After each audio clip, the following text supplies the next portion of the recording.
Hello, and welcome back to Doomed, solo playthroughs through Arkham Horror the card game with a focus on roleplay and storytelling, and to a very special episode today of Doomed, where we are doing this thing live.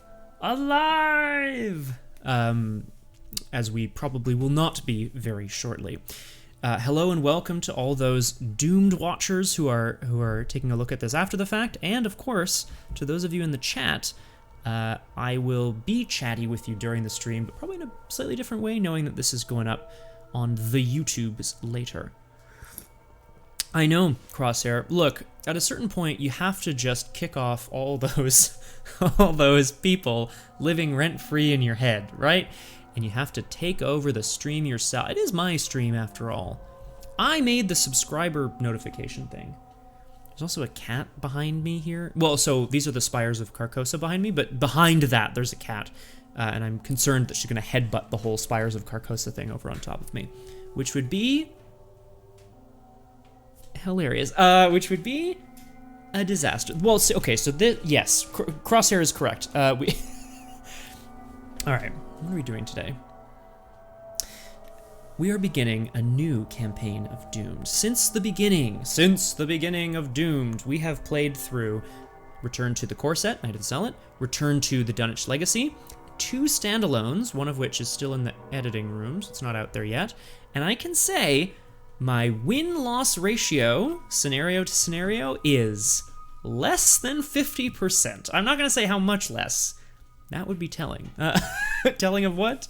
Not sure. But this isn't about winning and losing. It's about roleplay and storytelling. So, ladies and gentlemen, boys and girls, folks of all ages, genders, and places, and any other defining characteristics you choose to identify by, today on Doomed, we are going to be starting Return to the Path to Carcosa. Yeah, fun, exactly, Crosshair. We will be taking on Return to the Path to Carcosa with Sefina Rousseau, the painter. As I always do when we start a new campaign, I want to go over a little bit about what Sef is all about mechanically and in terms of her story. The reason I'm really excited, so far I think The Path to Carcosa is my favorite Arkham Horror LCG campaign, both for its flavor, for its lore, this sort of actual like scenarios of the campaign, but most importantly, and those of you who are regular viewers of this and other channels in the community will know, the first scenario is set in a theater and was an absolutely massive inspiration for the game of 10 Candles that I ran on twitch.tv/RPGclinic. Check that out at any time if you're watching this later on. Normally I cut out my coffee slurps, but you guys are going to get them in full glory, 5.1 sound, or whatever. Thank you, Lamira. Yes, Lamira thinks so. You should go check it out over on RPG Clinic. I don't believe there's anything more I want to get to other than the fact that we should talk about the scenario, the investigator, etc. For those of you watching who are relatively old hat to the Arkham Horror the card game, as always, there's a timestamp in the comments down below as to when we actually get into the action. It'll be another 5 to 10 minutes at this point, I imagine, as we discuss what is going on. But I hope people in chat are ready. I think I'm ready. Let's get to it. Let's get doomed. It feels very weird to say that and then not edit out this part where I just like go around like fixing everything. Yeah! I love that. Look at the cute little fist. Oh, the person's tucked their thumb inside though. That's actually, it's probably good for like, you know, yeah, but not so good for punching. Okay. Yeah. Thank you, Crosshair. You do it. As always, let me know if the music is loud enough or not loud enough. I've turned it up slightly in comparison. The reason I'm excited, for a variety of reasons, it's mildly troubling. Speaking of mildly troubling, it's Arkham Horror the card game. Actually, first things first, we always have to take a look at the tentacles off in the distance. Whee! Whoa. I love this. So this is Tabletop Simulator. This is a now defunct mod for Tabletop Simulator called Arkham Horror, the Super Complete Edition. Sad. The reason I'm excited is because we have Crosshair here live in the chat, and Crosshair, we are playing a rogue. Rogue is one of the 5 classes in Arkham Horror, the card game. They are all about selfishness, getting away by the skin of their teeth, risking everything and sometimes failing really big. They are the class that I associate the game with because it was how I started playing, and also the class that I associate the Crosshair with the most. So this is Sefina Rousseau, the painter. Let's actually read her flavor text here first before we get into what her weird deal is, because it is a bit strange. I'll get to it first. So Sefina is a rogue mystic, so she's mostly, you know, a criminal type, but she's got some magic-y undertones. Even talky-cheaty kind of rogue. Yeah, exactly. Not so much a steely-shooty kind of rogue. Even when she was young, Sefina's alluring paintings drew the eyes of many. When an art collector from Paris visited Tahiti and discovered Sefina, he offered to support her work in exchange for her services creating imitations. That's right, folks. We have an art forger! Her keen eye and steady hand were perfect for the task, and Sefina found the art of forgery to be more engaging and captivating than she'd imagined. Her most recent work came from an anonymous stranger. Boom! Thanks, Moobot. Nice, that's good. Her most recent work came from an anonymous stranger with deep pockets, who'd tasked her with recreating a panorama of a strange alien city. When she completed the final stroke, she was sent hurtling into the world of the painting.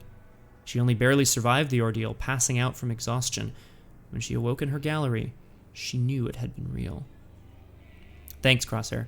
So, Sefina Rousseau, the painter, is a bit of an underworld criminal. She's been making good money painting forgeries and also kind of exploring her relationship with the mythos through her art. So there's something mystical going on there between those two things. And she has been to a place that she can't explain. This extra-dimensional place, I imagine, is probably the titular Carcosa, but we don't know that for sure, so we'll have to check that out as we get there. I just think that's such a cool character to be taking on the mythos. This is someone who has no investigative training, someone who has no combat training. This is somebody who just lives by her wits, and might have some sort of deeper connection to magic that she doesn't really know. Yep. Well, anyway, thank you very much, Crosshair, again for that. It's really, really good. Okay. In brief, the mechanics of what we're going to be working with today. Sefina has 5 health and 9 sanity, so she's, we are all Sef this fine day. Malira, you're correct. We're all going to be living through Sefina. Also, look at the slit in that dress. She's got fine clothes, folks, which I think will be a card we'll take next scenario, but we'll get to that later. 5 health and 9 sanity means she is vulnerable to being, crushed by jaws and claws, but good mental fortitude. She has 4 willpower, 2 intellect, 2 combat, and 4 agility. Willpower and agility are typically the sort of defensive stats, so how is she going to be able to actually advance things? We'll have to figure that out. Really cool effect, and anyone who plays card games I think will be really interested in this. Instead of drawing 5 cards when you start the game, forced, when you would draw your opening hand of 5, draw 13, choose up to 5 events to put underneath Sefina Rousseau, and keep the other 8 as your opening hand, discard the rest, you cannot mulligan. So instead of 5, that you can then say, oh, I don't like these, and take 5 more, she gets 13, and up to 5 events are stored beneath her for later usage. What does that mean, stored beneath her? Well, they're out of play, you can't access them. As an action, you can choose an event beneath this card and draw it. And her Elder Sign, plus 3, by the way, you may choose an event beneath this card and draw it. So you get to see more of your deck. You can't mulligan, so if you have a really crappy opening hand, it's just how it goes. But she also gets to copy events, things that she can see in her mind's eye. She can essentially paint them. I feel like this is from a piece of media that I can't remember. Someone who can, like, paint the world, you know what I mean? She has some sort of knack for painting or creating situations which then come true. I feel like this is from a thing. Anyway, really exciting ability. Before we look at our agenda and our act, our play area is going to be here, but let us read. Okay, Crosshair. Bam! How are we doing? Looks good to me. Isaac from here. Oh, yes! I haven't seen Heroes in forever, but yes, a very similar kind of ability. That's how I see it in my mind. Now, there is an investigator in this pack who is the actor. You'd think well, technically the actress, but whatever. I don't want to play that person. It's very challenging, and Doomed is already... Oh! Hello, board thing. Welcome to Doomed, solo playthroughs through Arkham Horror, the card game with a focus on roleplay and storytelling. We're just getting into Scenario 1 of Path to Carcosa, Curtain Call. I know, Lamira, here's the deal, Lamira, if I may.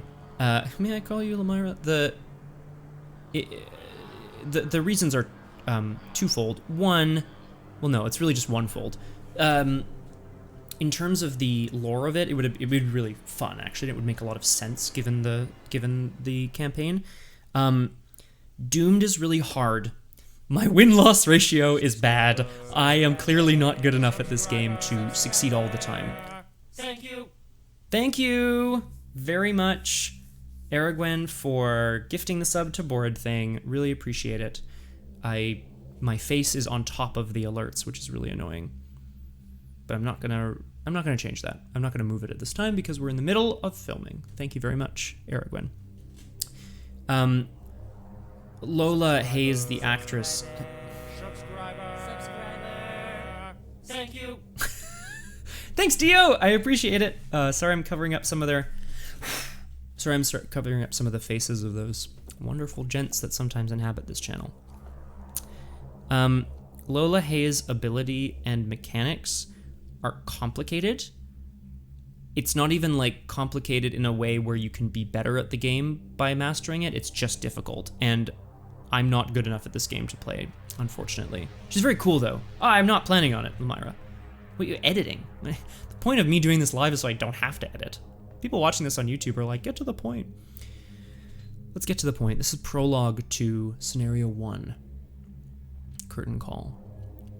You turn over the folded program in your hand, reading it for what seems like the 100th time. Miskatonic Playhouse presents The King in Yellow, it reads. A special one-night engagement at Arkham's very own Ward Theatre. An irresistible drama in 2 acts. I raise my eyebrows. Production staged and directed by Nigel Ingram. The cast is a small ensemble with one unattributed credit at the end, The Stranger. To have such a highly anticipated play come to Arkham all the way from Paris is a noteworthy event, even if it is just for one night. For weeks leading up to the show, it was the talk of the town. It seemed so unassuming, and yet you have evidence something sinister is at work. Sefina has found, as a patron of the arts, as an artist, of course, patronizes the theater as well. And while she isn't an investigator per se, she has been looking into this because The King in Yellow has something sinister happening behind the production. It started with the disappearance of one of the stagehands of the theater, a boy of only 17 who missed rehearsal one night and was never seen again. Then, less than 2 weeks before the performance, there was the musician whose corpse was found with a gun in his mouth. Perhaps most chilling was the crazed man the coppers had picked up in Independence Square, who had been ranting and raving about the king's return. He was brought to Arkham Asylum, and you were surprised to discover that he was not alone in his delusions. Finding these events suspicious, as one would, you and your companions have... Companions? Assuming you're playing with other people. You, Sefina Rousseau, have delved deeper into the matter. Although no connection can be proven, these weren't the only strange events surrounding the up-and-coming play. Instances of suicide and madness have followed in its wake, and you are determined to discover why. Oh, Lamira's right. Of course. It's not just you, it's you and your companions. That's everyone in the chat and everyone watching this on the VOD. The lights in the auditorium dim, and a spotlight shines on the stage. What unfolds is not quite what you expected. Slow-paced and monotonous. The first act of The King in Yellow is a tedious bore. The setting and characters are compelling, but the meandering and nonsensical story does little to entertain or inform. You begin to wonder whether the dreadful events surrounding The King in Yellow aren't connected after all. Perhaps it was just your overactive imagination. How could such a trivial and unassuming show cause such pandemonium? You are surprised when the first act closes without any rising action or revelation. The lights rise for the intermission, and as you consider leaving early, stifling a yawn, before you are able to decide, however, you find yourself drifting to sleep. If Lola Hayes was chosen as an investigator, they get their own special prologue because she's backstage instead of because she's an actor in the show. Otherwise, proceed to Scenario 1, Curtain Call. We're playing this on Standard, by the way. I never mentioned that, but of course I'm playing it on Standard. I'm not playing it on Easy. I'm definitely not playing it on Hard. Curtain Call. You awaken with a start, as though shaken by an unseen force. You must have slept for quite some time, for there are only a few other patrons in the audience and no performers on stage. The lights are dimmed, and the stage curtains are tattered and ripped, though you do not remember this being the case during the first act. You wait a moment before you're sure this isn't part of the performance. As you wait, a foul but unrecognizable smell permeates the air. How long have you been asleep? Shaking off your drowsiness, you walk towards one of the seated patrons and ask for the time, but he does not respond. It is then that you realize you are speaking to a corpse. Sefina Rousseau has awoken, attempting to uncover what all the pandemonium, chaos, and strange events surrounding The King in Yellow are, has decided to go to a performance of it, which frankly seems a bit foolhardy. But she is a bit foolhardy. First act is nothing to write home about, and then she falls asleep, and awakening in the theater, it would seem that much time has passed. It's full of corpses and decay, and very few other people, if any. We start in the theater.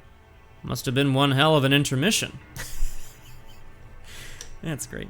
Before we draw our opening hand, of course, we'll read our agenda and our act here. Oh, I should just mention the map as it stands right now. We start in the theater. We can go to the lobby, to the balcony, or backstage. Again, this was such an inspiration for 10 Candles. I went and looked at a real theater, but this feeling from this game. Agenda 1A, the third act. The theater is eerily silent. The old wooden floor creaks beneath your feet, and a light rain gently patters on the roof as you explore the auditorium. There are more rotting corpses among the seats, and the rest of the crowd has vanished. 6 doom, so we have 6 turns. Act 1A, Awakening. You pinch yourself to see if you're dreaming, and sure enough, you're not. Your skin stings and reddens. You take a few deep breaths and try to think rationally. Whatever is going on, you must explore the theater to learn the truth of the matter. We need 3 clues. Did I already put things in the bag? Yeah, our bag has some skulls in it, but otherwise not too many bad stuff tokens. So, that bodes well. Okay, as I mentioned, Sefina's ability has to do with events and drawing lots of cards at the beginning of the game and then storing some of them for later use. All we know is that we're in the theater and we have to find out what happened. That's literally all we know. I think we're ready to draw our opening hand. If you have any questions, throw them in the chat. If you don't, let's get doomed. Drawing 13 cards. 1, that's a weakness. We redraw. 1, 2, 3, 4, woo, 5, woo, 6, 7, 8. That's a weakness as well. 7, 8, 9, 10, 11. Oh, it's getting too big to hold. 12, 13. 1, 2, 3, 4, 5, 6, 7, 8, 9, 10, 13. Good. So I drew both of my weaknesses, which of course does not bode well. I can't mulligan, so I'll just shuffle them back in. You can put up to 5 events beneath Sefina, other than this incredible art on the Painted World, which can't go... Lamira, I can say what I want, okay? And I can say if something is too big or not big enough. Let's put some events beneath Sefina Rousseau, shall we? Backstab goes underneath. Elusive absolutely goes underneath. Intel report, narrow escape, and deny existence. So these are, I'll mention what's happening, but basically Seth has the ability to kind of paint the reality she wants, you know? Oh, thank you. Good. Okay. Sefina is alone, more or less, in the theater. She, oh, I know. Like, I love the art in this game generally. Some of the art is less exciting than others. A lot of it has sort of like an oil painting quality because it's set in the 1920s. Some of it does not. Anyway. Nope. Okay. Sefina's first action, she wants to set off and investigate and find out what's going on, but she knows she's going to need somebody to come with her. She's going to need something, some sort of support or backup in case things go awry, and she needs to make a quick getaway. So, under her seat, she finds a few odds and ends. An old flashlight. She quickly checks, still has some battery left, which is crazy. She finds a few other odds and ends, some coins, a program for the show. She picks those up. In doing so, she catches the eye of a man across the theater. He tips his hat to her and makes his way over. She proposes. She proposes. No, she flashes a smile at the guy. Thinking to herself, like, I can probably get him to come along.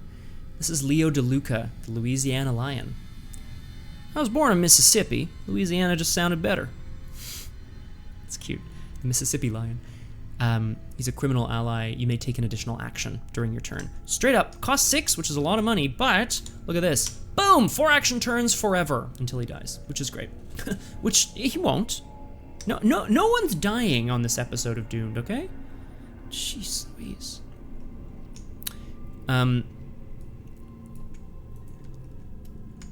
So Seth invites him to come along, and she kind of motions backstage.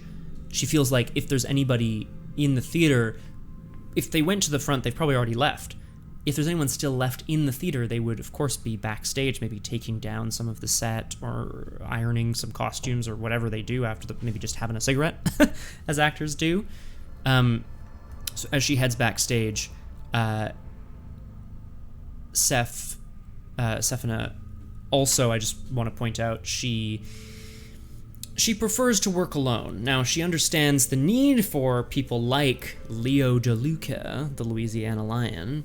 She understands the need for people to give her a boost from time to time. You can't do everything alone, but she does her best work alone. She is a lone wolf. This is a card that says when your turn begins, if there's no other investigators, you gain a resource. It's 2 resources per turn, and I'm playing solo, so there will never be another one. So, great card.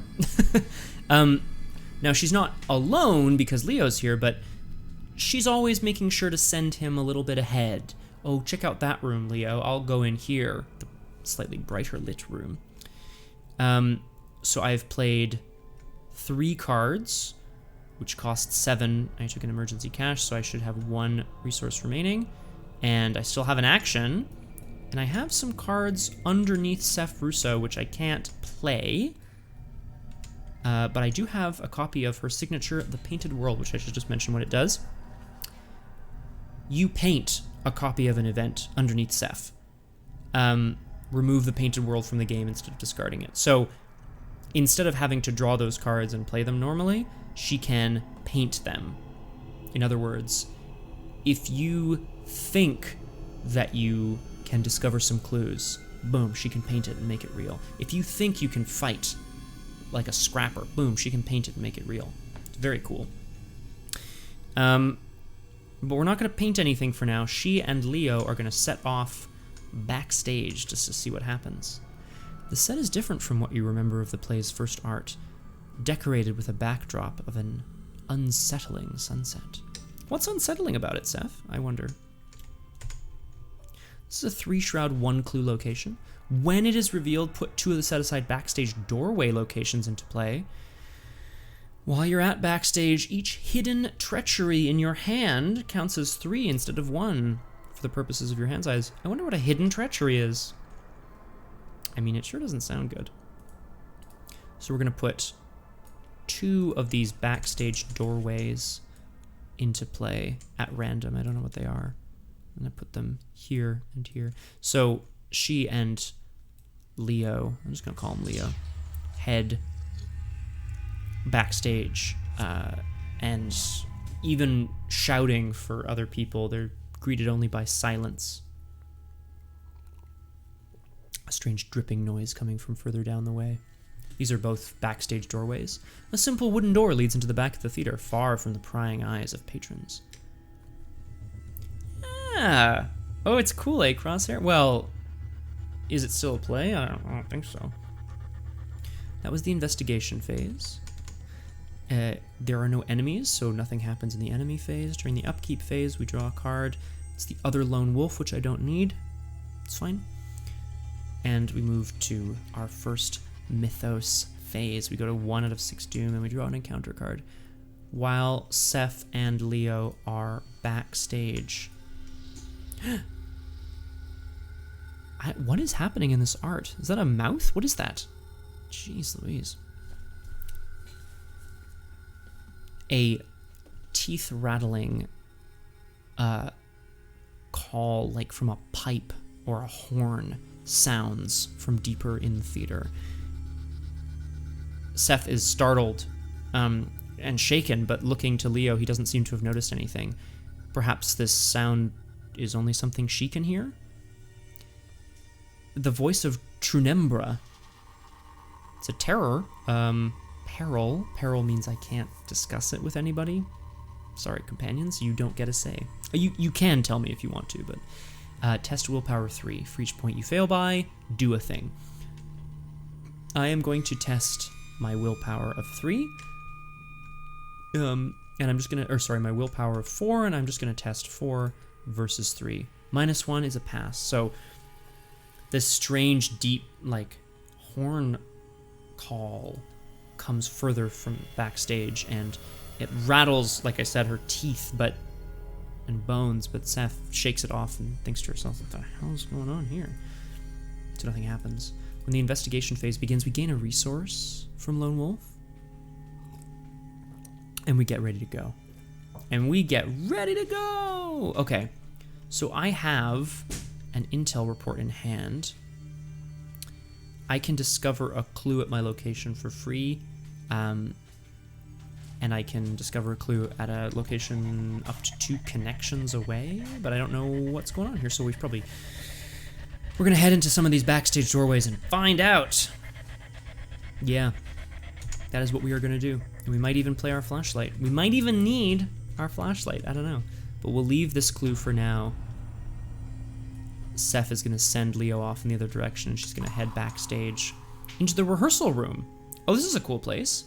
Oh, Crosshair, those are so cute. I love it. This is a 1 shroud, 1 clue location.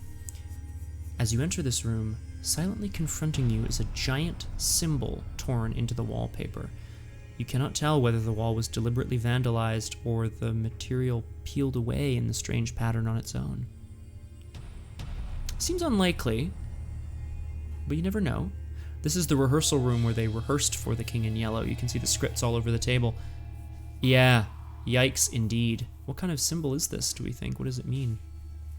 After you succeed by 2 or more while investigating the rehearsal room, take a horror. Well, I'm definitely not going to succeed by 2 or more. I'll tell you that for free. It looks pretty good, Crosshair. I mean, to me, just the line spacing is off, but that's probably just based on what I'm kind of using here. Oh no, I guess I can see it in the chat box as well. Can I? Oops, sorry. Oh, it looks good. Actually, can I? Sorry. That's weird, I actually can't see something in the chat, but maybe that's just me. Anyway, that doesn't matter right now, Scott. Okay, we've used an action to move in, so confronted by this symbol peeling off the wall, Seth looks at it strangely and notes that the symbol seems somehow familiar, despite the fact that it might just be the random peelings of the wallpaper. Is it something she's seen before? I think instead of, you know, getting out a flashlight or going for some quick thinking or whatever, I think we just try it. Yeah, I think we just try the investigation here. I'm a 2 investigating against 1, so she's thinking really hard. Oh, yeah, I know, Crosshair. I'm sorry about that. Let's try investigating. We're a 2 versus 1. Nothing bad's gonna happen, right? Fail. Let's go again. Fail.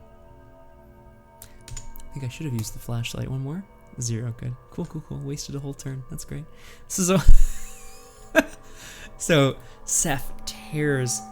Oh, that's what's going on, Crosshair. I'm sorry. I wasted so much time being like, I can't see it on the chat. Why can't I see it? I understand now, Crosshair. My apologies. Yeah, well, so far so good. We've got 1 clue. 1 whole clue. Seth tears the room apart, going through the scripts, looking for any names, any information she can find, and she sees scribbled in the margin of some of the scripts the same symbol, which has been torn in the wallpaper. And she has an immediate flash. This is the symbol that was painted in one of the corners, almost as a signature of the painting that she forged most recently that sent her hurtling into that alien landscape. This is connected to that place somehow. That's the end of the investigation phase, because it was a whole lot of nothing, unfortunately. In the mythos phase, in the enemy phase, nothing happens. We draw a card and gain a resource. It's pickpocketing. Doesn't seem particularly useful in this one, unfortunately. Yeah, the core kind of concept of this deck falls down a little bit in this first scenario, I forgot. Oh well, we go to 2 out of 6 Doom, and in this rehearsal room that she's now torn apart, we draw pickpocket the stage manager. So I go to reach into Kate's pocket, and without even looking, she grabs my wrist and she just goes, "Don't you fucking dare." Let's draw an encounter card. This is visions in your head. Sorry, visions in your mind. Death. This is a hidden and peril. Again, peril means I can't talk to you about it. I'm sorry. Hidden means it just goes straight in my hand. You'll notice it has a different back from the other cards. So people around the table know you're dealing with something, but they can't tell what it is. Visions in your mind. Death. So clearly, looking at the sign, thinking about her time in the alien world, and looking through these books, Steph. Wait, what? What, Lamira? Oh, pickpocketing? Or Revelation secretly add this to... Oh, can tell you're dealing with something, don't know what it is. Exactly! People can look at you and be like, ooh, something's going on with her.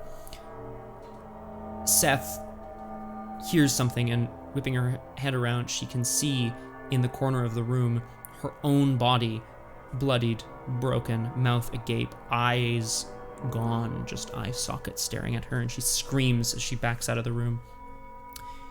Forced, when your turn ends, if you did not perform at least 1 move action during your turn, discard it from your hand and take a direct damage and a direct horror. Well, that's okay, because we're going to be moving, for now. Also, we haven't taken any damage in horror yet, so... Because that always goes so well. What a card. Okay, so she needs to get the heck out of there. When the phase begins, I gain a resource with Lone Wolf.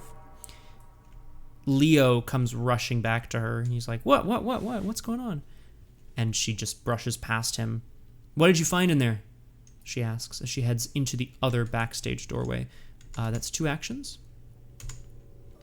So 3 shroud, 1 clue location. Trap room. Clearly nobody's cleaned out the prop area beneath the stage in months. Now that doesn't mean it's been months that we've been in the theater. It just means the trap room often doesn't get cleaned.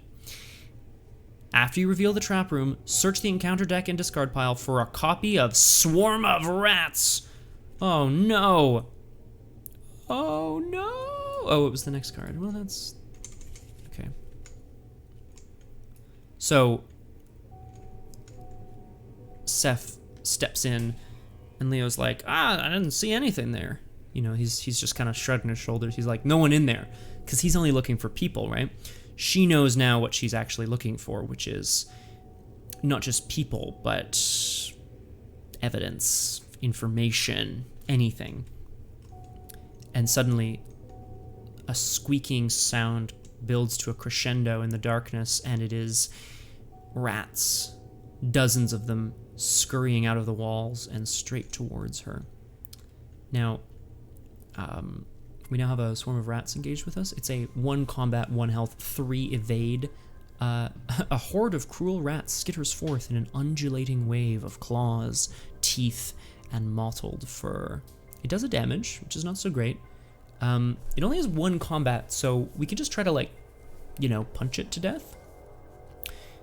3 evade means that getting away from it actually is as difficult as just stomping on them, at least for us.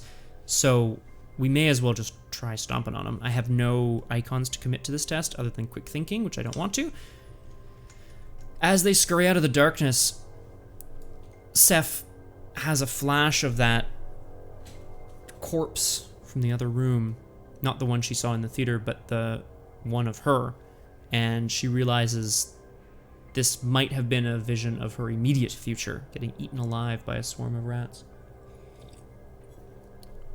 She starts to kick and step and try to drive them away, and Leo rushes in to do the same. Yeah, we're just gonna fight. We're just gonna fight a couple of times. Third action, we're just gonna fight. The tentacle token is an automatic fail. It sets your skill value to 0, and you can't pass under any circumstances unless you have something that cancels the tentacle token. Okay, so they just keep scurrying forth. There are maybe hundreds, but it's so pretty. I know, Lamira. Tokin. Whoops, wrong button. Here, let me... Sorry, I'm taking a quick break. For those of you watching on the VOD later, I'm taking a quick break to just say what I really love. These are the tokens that come with the game. This is FFG's Elder Sign, the like good stuff token, and the tentacle is the bad stuff token. I think... I don't know. I personally, me, Scott, I would love a tattoo that somehow combines both. So maybe the tentacles coming out of the center of the star. There's something about the idea of like this game that really speaks to me, is the idea of the possibility of failure. Every time you do something, you're taking a risk in your life. Do you know what I mean? There's a possibility of failing in everything you do. And even with those massive successes, should I just leave them out of the bag? We don't need them for the campaign, right?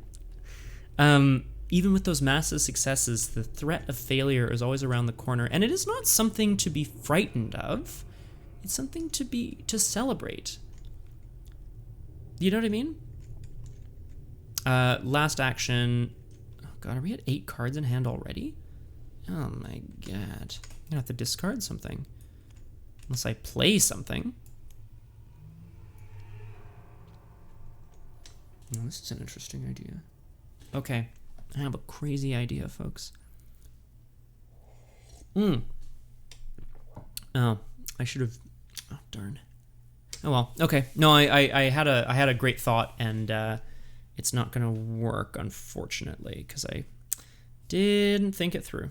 That's too bad. What are you going to do? When I do the thing, you'll know what I mean. Anyway, she's just going to continue to... I'm not using the resources I have, guys, I guess is what I'm saying. Seth screams again as they continue to swarm up her legs, and she smacks at them with one of the scripts, one of the copies of The King in Yellow that she found. 2 versus 1? Excellent. Okay, that's a pass, thank goodness. So Leo has a lighter, and he lights some paper on fire, using it to shoo the rats away, and they're gone almost as quickly as they arrived. In the enemy phase, nothing happens. Visions in your mind, death, doesn't trigger because I moved, so that's nice. In upkeep, we draw a card and gain a resource. It's the unspeakable oath, curiosity. This is, of course, a weakness. Always, it's rats. Why is it gotta be rats? Well, so Crosshair, just a quick factoid, because I think it's interesting. When you buy Arkham Horror, the card game, you purchase a deluxe expansion, and then it comes with some of the scenarios, and then the rest of the scenarios are like card packs that you buy afterwards. What this means is everybody who plays Arkham Horror is assumed to own a core, because that's what you need, one of the core sets. So some of the treacheries in this scenario are Carcosa specific, things like visions in your mind, death, because they're hidden, which is a new thing. But some of them are from the core set, like rats and other, things from the rats set, which we'll probably see other encounter cards. So just kind of as a point of curiosity, the encounter cards, often when you start a campaign, some of them are like, oh man, blast from the past, I have to deal with this again. It's a good time.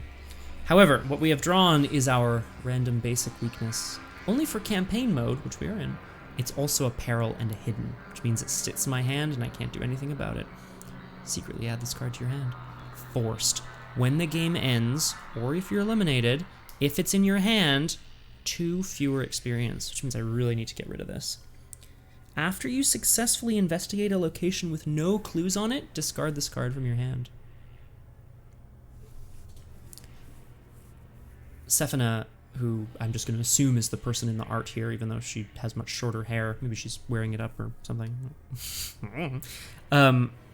Sef is... if she has a weakness, it is her curiosity.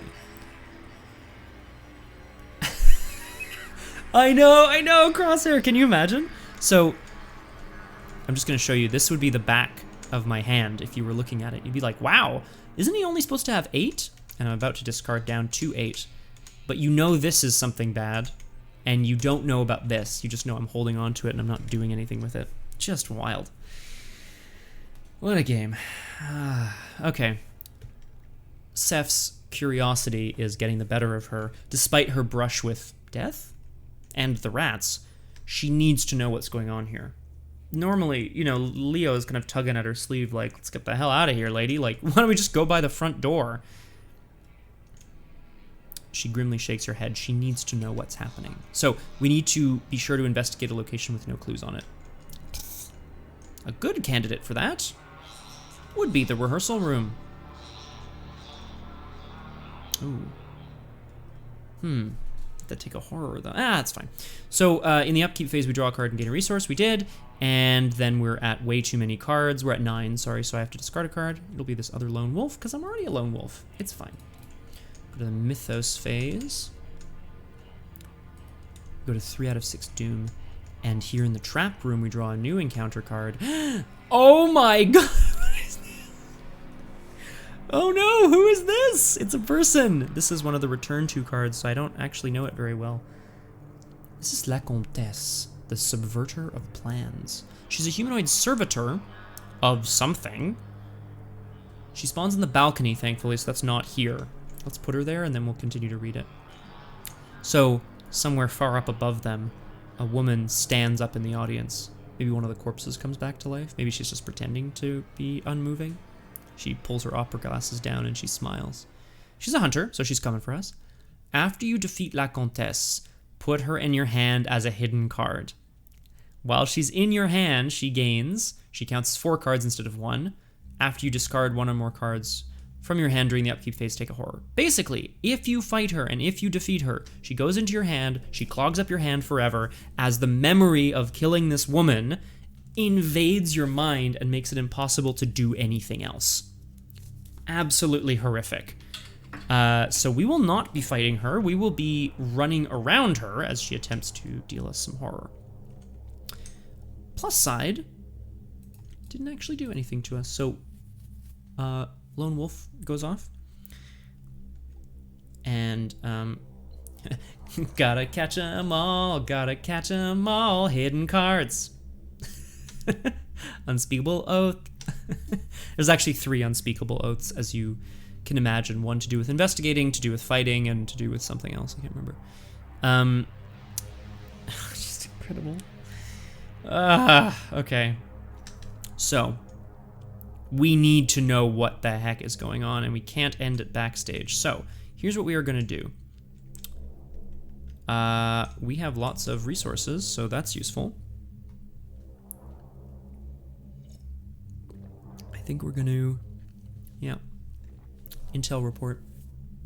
Intel report is a favor, so instead of like getting a report, you know, that just like gets swept under the door or whatever, she is going to pick Leo's brain about what she's seen, or what he's seen, and see if together they can put the pieces together enough to connect the rats here in the trap room to the symbol in the rehearsal hall to what's happening out in the theater. Okay, I have to just make sure I'm playing this right. Intel report says, discover a clue at your location. I can increase its cost to discover 2 clues. And I can increase its cost again to, say, at your location to a location up to 2 connections away. My understanding is that I can play this card and discover 1 clue here and 1 clue at a connecting location.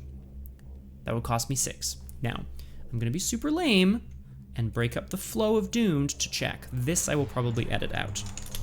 I feel, so in Arkham Horror, you're gonna not be surprised to learn that there's something called the Grim Rule, which means if you can't figure out what the ruling on something should be, you have to take the negative most interpretation of the rules, which I hate. Although I feel like I've seen people play this. Let's read. Discover 2 clues at a location up to 2 connections away. Yeah, you definitely can't split. You definitely can't split here. That's okay. That's fine. So what I'm just gonna do is I'm gonna pay 2 for the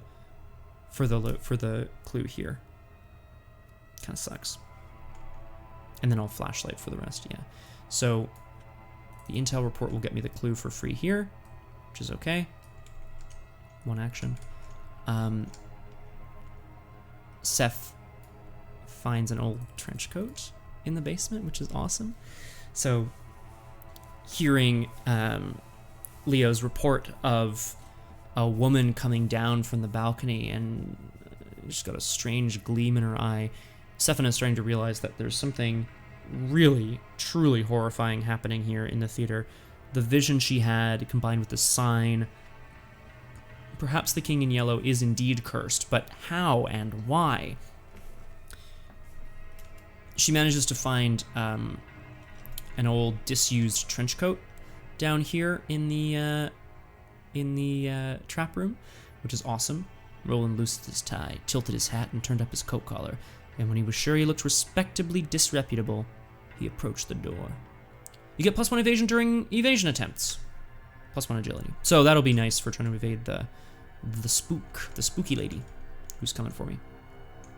I have to move and I can't stay here, so I'm gonna move twice to go back to the rehearsal room where I'm going to attempt to investigate to get rid of this curiosity. Seth is drawn back to the rehearsal room. Even though she knows it's not helping her, she just has to know one last time, is the vision she saw of herself, is it something, is it real? Is it in any way, is it the shape of something that is yet to come, or is it the shape of something that she can only imagine? Yes, board thing, nice! Good to hear. Chardon, it has been an incredibly long time. Welcome back. I'm just gonna give you this bad boy here really quick. Boom!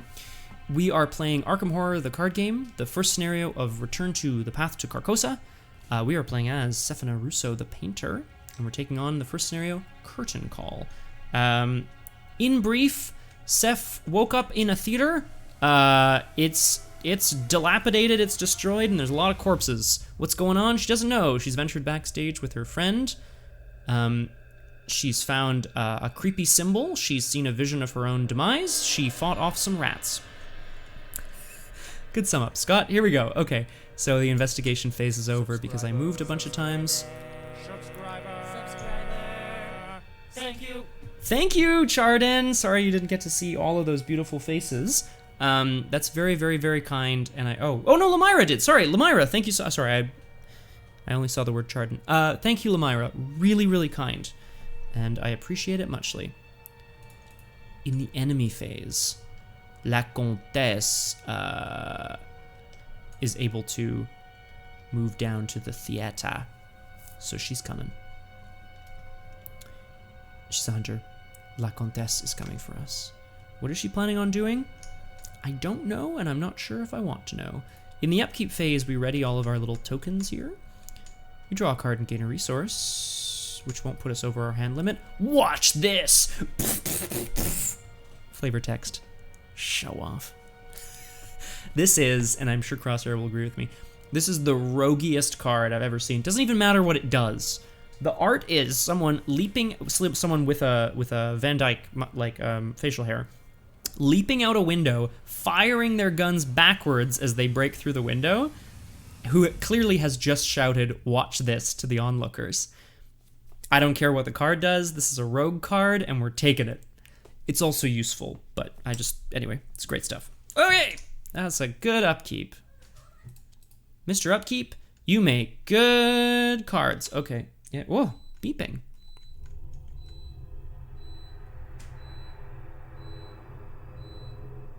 We edit that out later? I don't know. We're at 4 out of 6 Doom. I wonder if bad stuff happens later. We're gonna find out as we draw our encounter card, which hopefully isn't just like game-ending. Black stars rise. It blotted out entire galaxies within its dark shape. Seth gets a vision of the place where she... Can you imagine, Crosshair? Be horrible. Sefina returning to this room.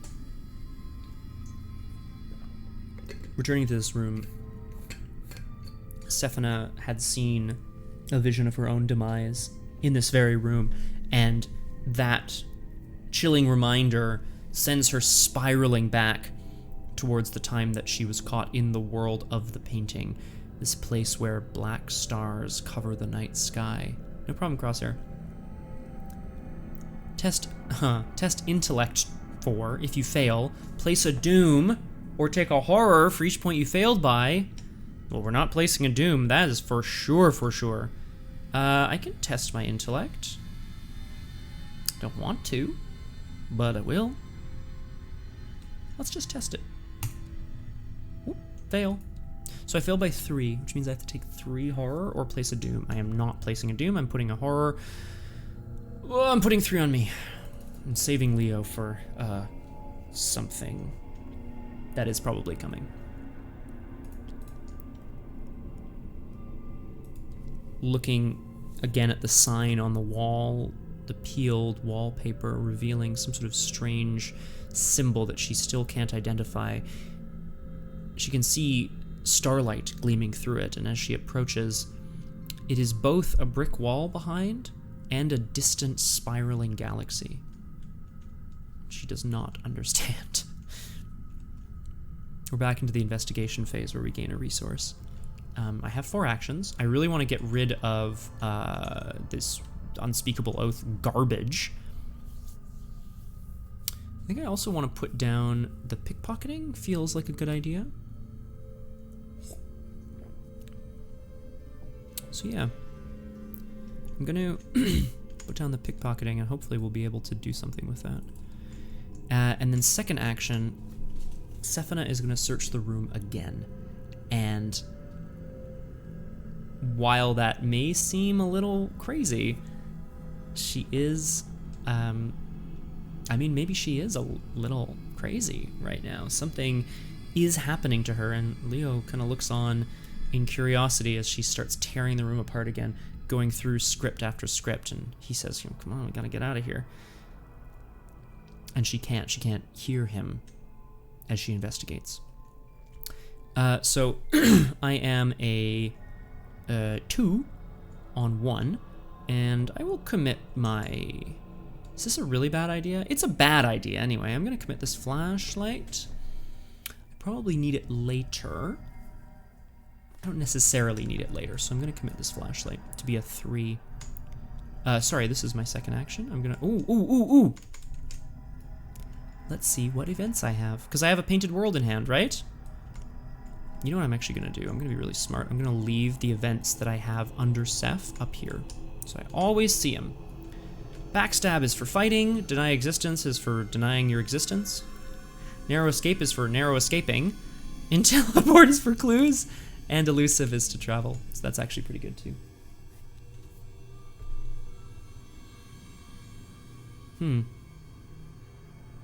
Yeah, no, let's just investigate. I think I have an idea here. I think this is... So we're gonna investigate 3 on 1. Skull, minus... Damn it! I forgot about this. It's a -1 unless you have 3 or more horror on you, in which case it's a -3. Oh, Scott. Oh, Crosshair, you're back in time. See, if I were playing on my own, I would retcon the 3 horror that I put on me. I put 1 on Leo, and then that way this is a -1. Oh, silly Scott. It's a -3 now. I know, Crosshair. Ugh. She's tearing the room apart, Crosshair. She's looking for anything that will satisfy her curiosity. We're going to investigate again. 2 on 1 this time. -1. Done. And because I successfully investigated a location with no clues, I get to discard the unspeakable oath from my hand. Last action. Did I succeed by 2 or more? No, I did not, so nothing happens. Last action. If I move into backstage, La Comtesse will come and hit me, which I don't want to do. If I don't move, Visions in Your Mind goes off. That's okay, right? A direct damage and a direct horror? It's fine. I feel like we're getting to the point where we need to start dealing with those things, so... I could also, like, go really fast and try to do something kind of fancy, but... Good intel report here. I think I just need some money, actually. I'm gonna watch this eventually, which will be nice. Deny existence. I can deny some of the existence that I have. I could draw one of these cards into my hand, actually. That might be really useful. Fancy and fast, it's the rogue way. Don't worry about it, Crosshair. I got this. I'm gonna take the elusive into hand as my last action. It's like drawing a card, but I know what card I'm drawing. Feels good. When your turn ends, if you did not perform at least 1 move action during your turn, discard this card and take a direct damage and a direct horror. Seth did not find anything on her second trip back to the rehearsal room. Her curiosity is satisfied, but her mind is beginning to fray as she again sees her own corpse hanging in the corner of the room, and she turns and stumbles out blindly. Leo's there waiting for her. He tells her, I think we got some bigger problems here.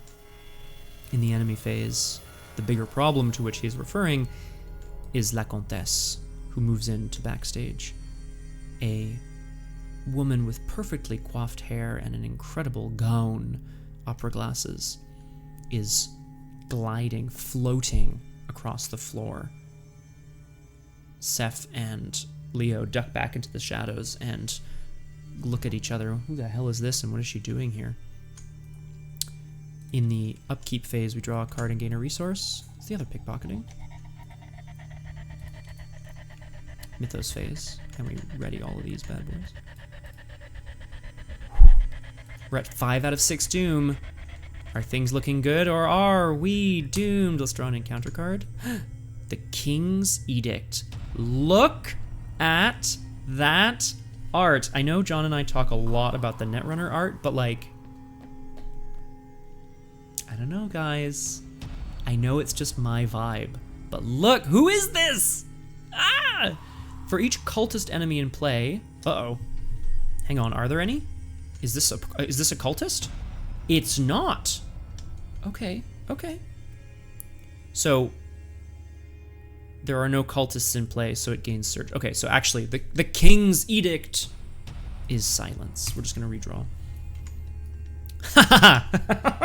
It's another visions in your mind. This is horrors this time. Oh yeah, I mean death wasn't horrible enough. This is a hidden peril card. Again, I can't tell you about it. Sorry, Doom Watchers. Secretly add this card to your hand. Revelation is what you do when you draw it. It's a revelation because you have to do it immediately. Forced. When your turn ends, if you did not perform at least one play action during your turn, discard it and take a direct damage and a direct horror. Unlike moving, playing is actually a lot more difficult because playing a card typically requires resources. Typically. Not always. Okay, so we've got some visions in our mind. Horrors, which is driving her to whip out everything that she has on her. Seth is terrified of what lies behind her backstage. Oh god, we still need a clue too. Oh my god, I didn't even think of this. I didn't even think of the clue situation. Oh, I didn't even reveal the theater. Sorry guys. It's a true shroud, 1 clue, a 0 clue location. I should have revealed this first, sorry. To say that the theater is in disarray would be a profound understatement. The walls and seats, previously polished to a shine, are cracked and caked with dirt. The curtains are tattered and the set is stained with old blood. You aren't sure what's worse, the smell of rot or the nagging feeling that you've been asleep for a very long time. It's now the investigation phase. Thanks, Crosshair. Because we're the only investigator at our location, we gain a resource from Lone Wolf. I'm gonna satisfy the visions in my mind horrors by playing a card. I'm gonna play Elusive. Elusive is a 2-cost rogue card that actually got, there's a totally, oh geez, my face. Why didn't anyone tell me my face looks horrible?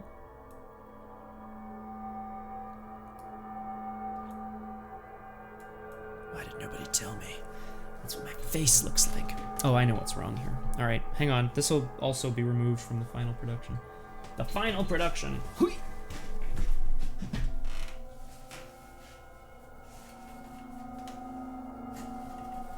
We're gonna make things suitably spooky in here, viewers. All right, what do we think? Suitably spooky? Yeah. And now I'll do that a little bit here. And do a little bit of that. Whoa, too much? Great. Much nicer. Thank you. That one blubby fella. Oh, Crosshair. I love it. Okay.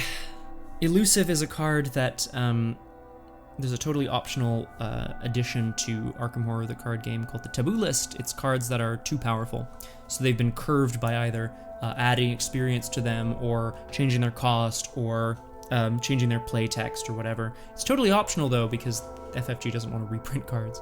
And nor should they. It's not a competitive game, it's a cooperative game. You play how you want to play. If I choose to like change all of my results to successes, hey, that's my story. I won't, because it's now a joke on this channel that I always lose. This is a card, Elusive. Fast, play only during your turn. Fast means it doesn't cost me an action. Disengage from each enemy engaged with you and move to a revealed location with no enemies. Boom! Free travel, fast. Zip! We're going to the theater. So, as La Comtesse slowly floats through backstage, Seth and Leo duck down a passageway on the other side and climb up through the trap room back onto the stage and out through the theater. Yeah, so that's cool. And also we played a card, so vision is in your head won't go off. I'm gonna need to watch this at some point. Watch this. Oh yeah, I guess next turn actually. The first action will be to continue to move. We still need one more clue. I'm gonna move over here to the lobby. Through the tall glass doors leading into the lobby, you can see that this room isn't nearly as dilapidated as the auditorium. Signs promoting the King in Yellow taunt you from the inside. I suppose I could also technically grab the clue at the backstage location. It would cost me 4 resources, which I don't have. can still do that from here, so I'll do this. Forced. When lobby is revealed, put 2 of the set-aside lobby doorway locations into play at random.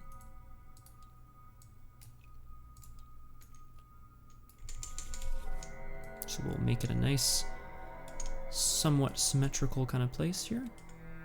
Not symmetrical, balanced anyway. So there's 2 lobby doorways. An ornate wooden door leads into one of the front areas of the theater. This is a 4-shroud, 1-clue location I found myself in. Double action, draw 3 cards. I don't need that.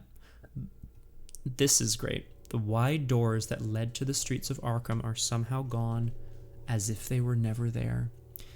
In 10 Candles, I kind of wanted to do a thing where it was like, you couldn't get out because there's no doors. It was one of those, thing. We didn't end up doing it in the story, but, oh, I'll just take the door to outside. What door? It's one of those situations. Anywho, we are here in the theater, and I suppose we need to go and investigate one of these other locations.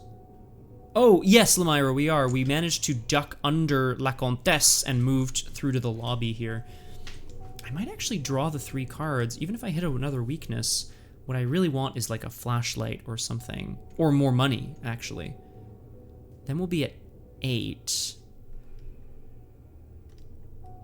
And I can't play anything yet. Yeah, let's do it. Here in the lobby, we can draw 3 cards. So I will. Watch this sneak attack, ward of protection. Well, there's an intellect icon on sneak attack. And a wild on ward of protection. Sefina is rummaging around here in the lobby before she decides it's useless. There's no doors. There's no way out. She and Leo look at each other in horror as they realize they might have to head backstage to where that woman went. And she'll venture deeper into one of the lobby doorways here. Last action. This is the box office. Action. Raindrops pelt your clothing as you step into the box office. It takes you a moment before you remember you purchased your ticket indoors, and you realize it's somehow raining through the roof of the hall. That's weird. Action. You don't have any actions left this turn. Gain 5 resources. Remember that you stole from the box office. Group limit once per game. Crosshair, I'm sure you'll agree with me when I say we are a rogue. We will be stealing from the box office. Thank you very much. In the enemy phase, La Comtesse doesn't even go to look for us. She just slowly drifts back towards us. In the upkeep phase, we ready all of our stuff, and we draw a card and gain a resource. It's the other quick thinking. I love all of these cards, but I don't need the pickpocketing, so I'll drop it. Oh, okay. We're going to be doing some serious evading, I think, very soon. People are going to start coming down on us. It's not looking good for our heroes here. We go to 6 out of 6 dooms, so our agenda advances. The 3rd act is over. The emissary's message. Abruptly, the malformed body of an unnatural nightmare slams onto the stage, its slithering tendrils reaching into the aisles. It opens its maw and lets out a shrill, piercing song. The melody is uncanny. The notes sear into your mind. Pain pounds in your forehead and blood runs from your ears. Yikes. Search all set-aside cards and the victory display for the Royal Emissary and spawn it in the theater. Okay. All right, I'll show you all the excellent looking art. Boom! Look at that horrible thing! That is I think it's a butthole with tentacles. Sorry to be so crude about it. The piercing melody screeches from its mouth is causing Seth's ears to bleed. This is the messenger from Aldebaran. It's a 4-fight, 4 health, 2 evade enemy. It's elite. So a lot of non-elite crap doesn't work on it. Preys on the lowest willpower. That's me. Massive. Takes up the entire room. Hunter. It's coming for you. Retaliate. If you don't hit it, it hits back. At the end of the enemy phase, each investigator at Royal Emissary's location or a connecting location takes 1 horror. Okay, it's coming for us. Woof. Okay, it's also still the mythos phase, so we have to draw an encounter card as well. Melancholy. Aww. Seth's so sad. Aww. Increase the resource cost of each card in your hand by 1. Oh, Seth. Now, I have a way of canceling this with Word of Protection, but I don't want to take a horror to do so. It's fine. It just means playing cards becomes really difficult. A deep sense of morose sadness washes over Seth as she realizes she's here in the box office of a theater where she bought a ticket, but it's raining inside, and now horrible monsters are coming towards her. She doesn't know what to do. At the end of your turn, test Willpower 3. If you succeed, discard Melancholy. So it's just going to sit there and make things more expensive. Because things are hard. 4 resources with Lone Wolf. First action. I promised. We're stealing from the box office. Gain 5! We're stealing from the box office! Whee! That's a lot of money. Second action. Let's talk about this for a sec, shall we? I can intel report a clue from backstage, but I don't... I could also intel report the clue in the lobby. I can move, intel report, and keep moving and let these guys come to me. I think that's the best thing. Die rich or die trying. Wait a second, hang on. Those are both death, Crosshair.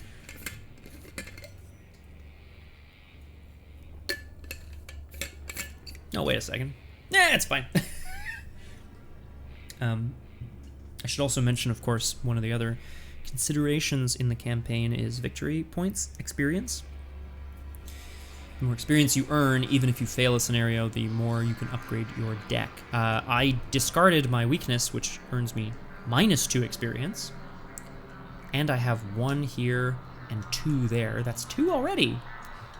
The Royal Emissary is worth 2. So we're going to want to try to kill it. I don't know how. We don't have a tool for doing that yet. But, you know, we got pickpocketing and stuff.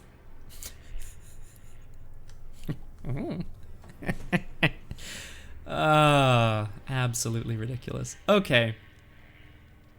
Oh, just horrific. Oh, I can watch this and things. Oh yeah, there's tons I can do here. Tons! Second action, we've stolen. Seth heads back into the lobby. Glancing into the theater, she and Leo DeLuca see both the woman with the perfectly coiffed hair floating 6 inches above the ground and a horrific tentacled beast. It is singing, if you can call it that, words not made for human mouths or ears. Its piercing call, a dirge to reason. I think the Dirge of Reason is already a title of something. We're going to intel report and just like smack this clue. Boom. The painted world gets removed from the game. It says play as an exact copy of an event beneath Sefina. So seeing both of these, well, one monster and one monstrous human, she turns around and around in the lobby. Taking out her sketchbook, she sketches that place that she once was and tries to discover perhaps a way out. I'm going to play the intel report, which says discover a clue at your location. Vroom. Hooray! Oh, sorry, so that's my third action because I played a card. Yeah. And then, do I want to advance or do I want to move? I think I want to advance, and I'll still have an action left. Yeah, that's what I'm going to do. So we're going to advance the act here while we still have an action to spare. Leo is looking at her in absolute horror as he realizes he has been roped into something that he cannot even begin to understand. Awakening. So she started to discover the truth. Act 1B, his final bow. A shadow creeps along the wall beside you. Seth realizes what she's actually been sketching is a shadow. Not even... She thought it was a place, but it's not. It's a person. Your heart leaps into your throat. You turn and a figure flits away just out of sight. Either your mind is playing tricks on you or someone else is in theater. Other than you, other than Leo, other than all of you, viewers, and other than the Comtesse. You follow the direction of the shadow, rounding a nearby corner. At the far end of the hall, he stands awaiting you. A man in an elegant black suit, his face covered by a pale mask. Though his attire has changed, you instantly recognize him as the actor who played the role of the stranger, one of the characters from The King in Yellow. He turns and disappears through an open doorway, as if taunting you to follow. Choose one of the set-aside locations at random, put it into play, spawn the set-aside man in the pallid mask there. Advance to one of the other copies of Act 2A at random. Remove the others from the game. Wow! There's now 6 copies of Act 2A, so there's a whole bunch of options here, but first I'm gonna choose one of these doorways at random. I'm just shuffling them so I don't know what it is. Is it a lobby doorway? It's a lobby doorway. That's lobby. That's lucky. It's this lobby doorway. Seth stares in absolute amazement. There wasn't a door there before, was there? It's ornate even. It's beautiful. How could she have missed it? I didn't even read Encore. Oh my god, guys, what a disaster. I should have read this ages ago. Did I even draw an encounter card? I did, it was melancholy. Let's finish resolving the act, and then we'll start resolving the agenda. Wow, this campaign's off to a great start. Spawn the man in the pallid mask. Again, art. Ew, look at that mask, it's horrible. We'll look at that in a sec. Act 1B instructs us to advance to one of the random Act 2As. So I will. I'll just put them all in a pile here. And then I'll select one at random. And then I'll read Act 2A as I remove these from the game as well. Agenda 2A, Encore. The creature's song echoes relentlessly through the halls of the theater. The melody repeats again and again, yet somehow never the same note twice. After the royal emissary is added to the victory display, remove all doom, reset the agenda, place 3 doom on that agenda. If you kill the emissary, time rewinds. Encore. Act 2A, The Stranger. The mysterious stranger from The King in Yellow might know something about what happened during the intermission. You must find and confront him if you are to discover the truth. Objective: when the man in the pallid mask would be discarded from play, advance. Now I can either attack him or I can do another thing. I happen to know what is on his card. We'll look at that when we get there. Whoa. Okay, I have one more action, so obviously I'm going to move into the location with the man in the pallid mask, right? That's what I'm going to do. Oh, did I play a card? I did, I played Intel Report. Oh, but, oh, no, the Painted World was in my hand, so actually, sorry, it cost me an additional resource. Scott, what is he up to? Let's move. Let's move.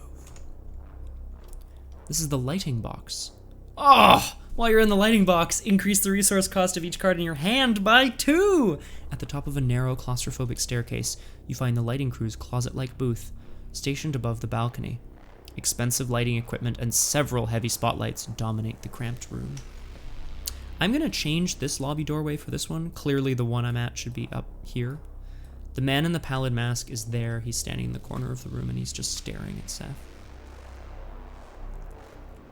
I only have 2 VP so far as well. I really want to clear this location of victory points.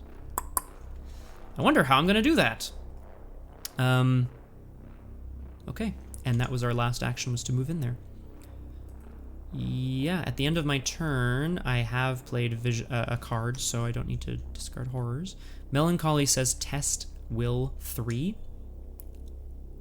I will. Do I want to try to watch this and just... I feel like I want to save those. It's willpower 3, though. I feel like I should commit something to it.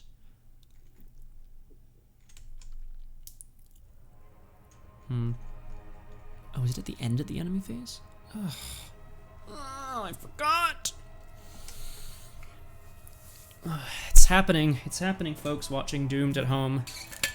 I'm starting to lose my own mind playing Doomed. Alright. Thanks again for all the subs, everybody. Those who have gifted and or taken subscriptions today. Really appreciate it. Okay. So I'm testing my Will 3. I don't really care about getting rid of this card, particularly. I don't have much to play in my hand. Thanks, Eravana. It's true, though. Because I'm not going to be able to play any cards anyway. I'm in this room that costs so much to, like, do shit here, so I can't be bothered. What's the shroud here? 4! Horrible. I'm gonna investigate so hard. I'm gonna have to investigate so hard. Let's just test. Yeah, we're just testing. Oh, it sucks. I have such crap intellect. I totally forgot one of the sort of key tenets of this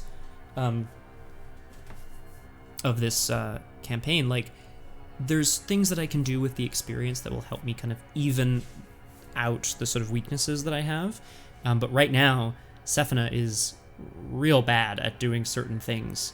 She's great at resisting the mythos, and she's great at getting away from danger, but she is not so great at the old investigating. I don't know how I'm gonna deal with the the asshat, the stranger. Okay, all of this is about, do I want to put anything into melancholy? No, I don't. I'm just gonna test it. No, okay, fail. So nothing happens. In the enemy phase, both of our Comtesse and Emissary slither into the lobby. At the end of the enemy phase, I take a horror because I'm in a connecting location, which I did not pay attention to, and that's okay. Hopefully be evading them next turn. Actually, hopefully be killing them next turn. We're gonna draw a card and gain a resource. It's shriveling! Yes. Seth feels the power coursing through her hands as she realizes that her sketches brought things to life, and she starts to furiously sketch an image of power erupting from her fingertips, turning flesh to ash, hoping to be able to actually, you know, do that. I played a card, so we're fine. That's upkeep. In the, you know, whatever phase. Oh, hello, Ripley. Are you here to, you here to help us? Yeah, come here. You can help me, you can help me be doomed. Come on. Come on up. Come on up. This will be very funny for people watching the VOD. We go to 1 out of 6 doom. Hello, Ripley. And we draw an encounter card. Oh my god, Ripley. Black Stars Rise. Well, I don't have intellect, so I'm just going to be taking, I'm just going to be putting doom, and hopefully surviving long enough to actually get this done. Testing? Big fail. That would be 4 horror, but I will just place a doom on the agenda, which sucks.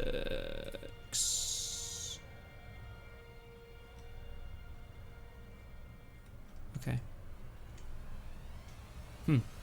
Okay, we're back to the investigation phase, yeah.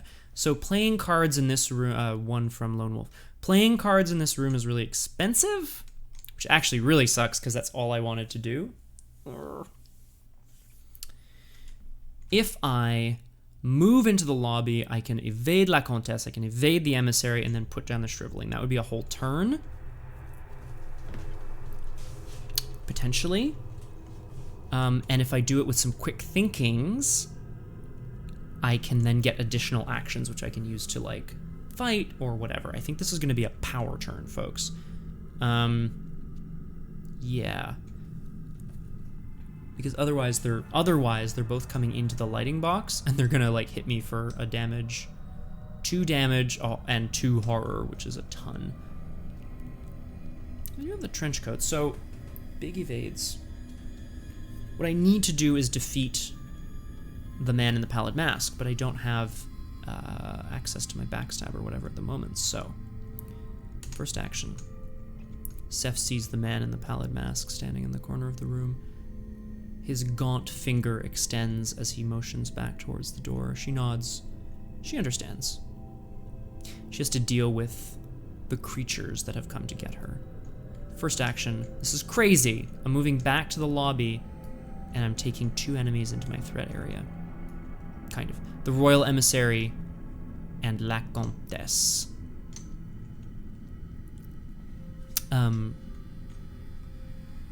Yeah. So, yeah, perfect. We're going to evade them. Second action, sorry, we're going to evade the Royal Emissary. I'm a 5 versus a 2 because I have trench coat. And we will hold on to the watch thises. I will commit this quick thinking to try to grab an extra couple of actions if I can. So this is a 6 versus a 2. Minus 3 is 3 versus 2, so it is evaded. But I don't gain the extra action, which is too bad. But I will exhaust pickpocketing, draw a card. It's Money Talks. Yes, that's a good card. That's a good card. Kind of. Well, we'll talk through what it means later. Am I just gonna bribe the man in the pallid mask? I think that's the game plan. Second action, we have to evade La Comtesse. I'm a 5 versus a 3. I'm gonna commit this quick thinking and this watch this. Seth is absolutely, Sefina is on an absolute roll. She's come down to the lobby and she just opens her arms wide. Come and get me, you creatures of darkness. The woman floats towards her. The beast slaps its tentacles in her direction. She nimbly leaps out of the way of the creature, somehow causing it to tie its tentacles around table legs, unable to get free. And now she's trying for a very quick juke dodge of La Comtesse as she floats towards her. She's standing in an open doorway, hoping to slam the door shut on La Comtesse as she floats by. So I am a 5, 6, 7 testing on 3 here. -1, big success, fantastique. So we gain 1, 2, 3, 4, 5, 6 resources from watch this, and the quick thinking fires. You may immediately take an action as if it were your turn. So I will. We've evaded this horrible thing as well. I am going to take an action. I'm going to play the Shriveling down. Shriveling is a spell that lets you use your willpower to fight, and it does damage. Also, it does horror if you if it backfires. It truly is shocking. It costs me 1, 2, 3, 4 because I am melancholic. Very sad. I played a card, so Visions of My Mind isn't going to fire, and I still have an action left. I should get out of here, right? Yeah, I will defeat the creature, but I don't need to do that yet. I don't want to defeat the La Comtesse or the Royal Emissary. I mean, I could take a pot shot at the Royal Emissary. If I do, I'm stuck here with all of them. No, well, Crosshair. So she still has 5 sanity. Ugh. Not a lot, eh, bud? The game plan is to deal with the stranger next turn and then come back and deal with the emissary. I don't know what the heck we're going to do with La Comtesse. Yeah, it's not looking good, eh? Last action, we're going to move back up to the lighting box. Boom, 5 action turn. At the end of my turn, I get to test Will 3 to get rid of this melancholy. +1. Hello, Hefty Yeti. Thanks for the follow. I hope that wasn't like hours ago. Whoops. Oh, sorry, in the enemy phase, the only thing that happens is we take a horror from the horrible piping melody of the Royal Emissary, which I do not like, but I'm putting it on me, Sefina. Upkeep phase, we draw a card and gain a resource. It's the other Leo DeLuca. That's okay. Yeah, that's okay. Go back to the mythos phase. Oh, and we ready the Comtesse and the Emissary, who are absolutely coming for us. And we go to 3 out of 6 Doom on our new agenda. Hello, Helen as well. Hello. Draw an encounter card. Oh no. Visions in your mind, failure. Secretly add it to your hand. If you did not perform at least one resource action during your turn, discard this card and take a direct damage and a direct horror. I will probably not be able to do these things anymore, unfortunately. The visions in your mind, Sefina, are just gonna start to hurt you really, really bad. I have a feeling you're right, though, Crosshair. Oh, I could play Leo over... No, I don't need to do that. It's not necessary. I could take the horror on Leo and then play another Leo, but not from visions in your mind. Oh, man, it's not looking good for us. Okay. Sefina, having been directed by the man in the pallid mask back down to the lobby, went down to the lobby and had an absolutely incredible time. She managed to duck out of the way of this messenger from Aldebaran, this whole horrible thing. She also managed to lock La Comtesse in a closet for however briefly. And she managed to find mystical power she didn't even know she had. The ability to shrivel flesh. And has now come back up to the lighting room. In her mind, a vision not of her own demise, but of her own failure dances before her. What if she never leaves this place? What if she never sees the light of day again? What was that sound, cats? Cats? Oh, hello, cat. We're good. We'll move back to the investigation phase where we gain a resource from Lone Wolf. I got 4 actions. Okay. So, what I can do is I can investigate. Sorry, we should talk about what we have to do. We need to get the man in the pallid mask out of here because he knows the way out. There is, like, unfortunately at this point, there's basically 0 way I'm gonna survive. The question is how I want to go. I want to take a horror to... if I have to. I'd love to get some more victory points. Unfortunately, this box office didn't have victory on it. So we're going to try to kill the emissary at some point, of course. Not with that attitude. Cha-ching! Lamyra! Coming back with the optimism. We have to deal with the man in the pallid mask. Absolutely key. We can engage him, we can move into combat and try to fight him a couple of times, or investigate at a difficulty 6, which is really tough. However, if I play Money Talks says instead of an intellect test, it's a resource test, and I would be a 3. Okay, so instead of a 2 on 6, I'd be a 3 on 6. That's not good at all. I could take a resource and then try this. Yeah, that's what I could do, right? I could take a resource, which would save me from failure. Take the test, which costs me 2. It only costs me 2. Which would put me at 8 resources. Then I would have 4, and I could... Oh, I can't toss in intellect icons. I could toss in a wild icon.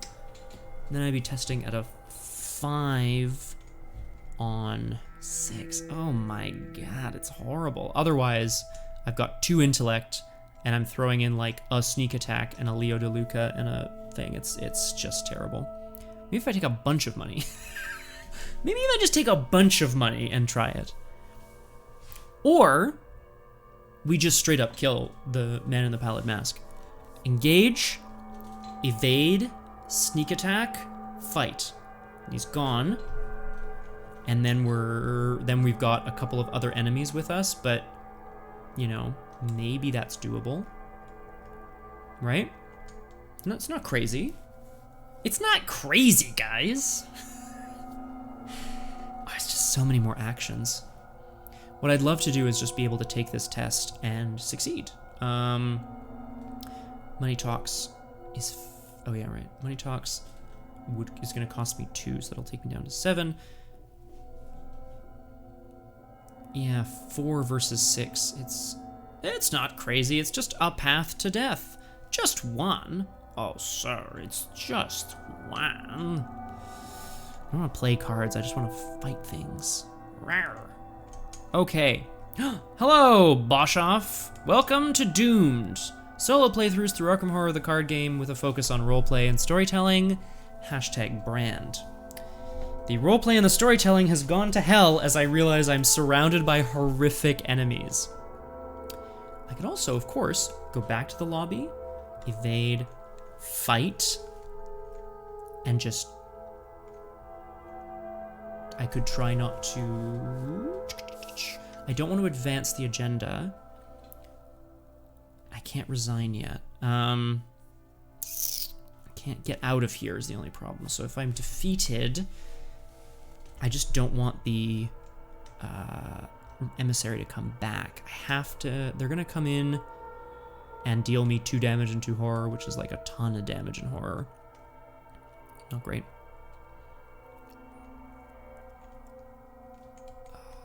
Gotta think about this, folks. Take a resource, play a card, that'll cost. Then I would be a 4, it's half my money. Yeah, you know what? We want to get more resources before we try this, right? Yeah. Things have gone to shit and horrible things are gonna eat my face. Have fun! So, are we once again just going to leave and go back and try to evade these guys? Yep. Action 1, move back to the lobby. La Comtesse and the emissary come to try to hunt us. Oh good, well we have these narrows. Oh, I could draw these, I could use all these cards. I have so many cards. I got so many goddamn costumes. Hang on, I'm retconning this. I'm sorry folks, I don't usually, but Sef has gone back down to the lobby already. She doesn't need to do it again. She's back up here. I can draw cards that are beneath me. Beneath me, ridiculous. I can, 4 to play Intel Report. Narrow Escape is a great card. Deny Existence, super useful as well. If I draw Backstab, it'll cost me 5.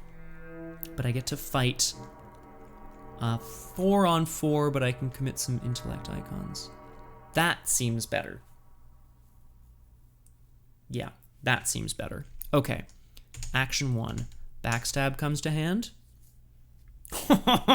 This is gonna be absolutely wild, and we might absolutely fail. Second action, we're gonna evade. We're gonna... Seth's gonna march right up to the stranger. Who the hell do you think you are?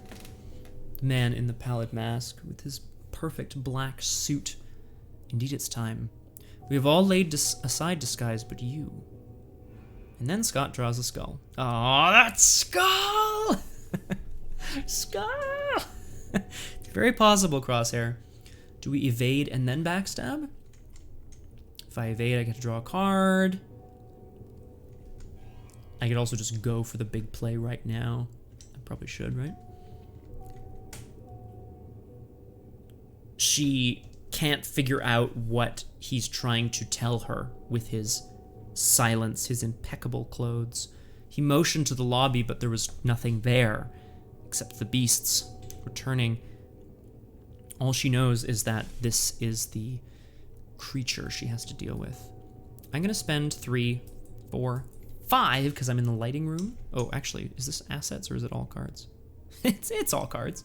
I'm gonna play Backstab, which means I'm fighting with agility, but it deals 3 damage, so I'm gonna kill this man in the pallid mask.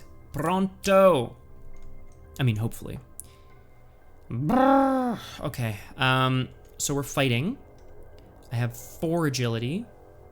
I'm gonna commit this Word of Protection, that's 5, and I'm gonna commit this Watch This, that's 6. Okay. And is that all I want to do? That's all I want to do. All right. The man in the pallid mask.